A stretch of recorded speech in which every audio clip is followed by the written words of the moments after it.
هەر کەسێک دعوەکەی لەسەر ئەساسی ئەم چوارە بێت، تلاوة، تزكية، تعليم الكتاب، تعليم الحكمة والسنة، أو إن شاء الله ناجح. أما دعوة لسر أساسي أو نبي بي بحساب كنالك دادنم بو خزمتي مسلمانا، كنالك إسلامي دادنم إيه لولا يتلو عليهم الأغاني والموسيقى، جار جار قرآن باقي كي تريشي قراني موسيقى أنواع قراني بيش دينين كنالكش مان إسلامية هر ما برس أو موسيقى اللي ويلي ذريت شونه فنا بخواي جورا أما يك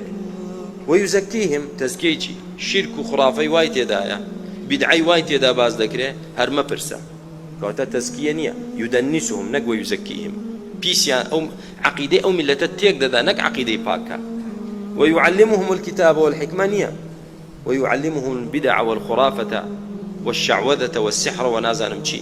كومالشتي سير سمرة دبيستين لهندي كنال بناوي دينوا بنا بخواي پروردگار ويبراكم اوي وظيفه پیغمبران دواي تلاوي قران كتلاوي قران هم تيدا مشتركه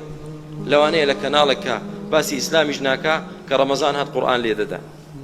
بلام ويزكيهم تزكيه ويطهره من الشرك والكفر والالحاد والرذائل والمعاصي او تيدا تيدانيا بداخوا بو شكري خوادكين والله بلا كانم فضل إخوايا لقد من الله علينا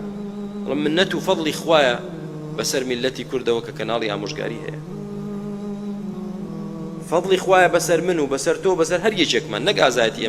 إما هيجني والله بلا لا حول لنا ولا قوة أوي كذكري بباري مسلمانان ذكرت أو كنال بري ودجت خواي قول خيري همو كزمنوسي كديناري شي دابت بلام كنالك هر شوار وظيفة كيتي هدايا خوێندنەوەی ختمە لە دوای ختمەی قورئان تەزکیەکردن پاکردنەوەی عەقیدەی خەڵک لە شیرک و لە کوفر و لە بیدع و لە خورافەت بەردەوام بە فەزڵی خوای پەروەردگار ويعلمهم الكتاب والحكمة أو إسلام دانشتونو كنالي ئامۆژگاری بۆمان نەقڵ دەکا کە تەفسیری قورئان کەلامی خوای گەورە فێری خەڵک کەین ماناکەی چێ و لێکی بدەینەوە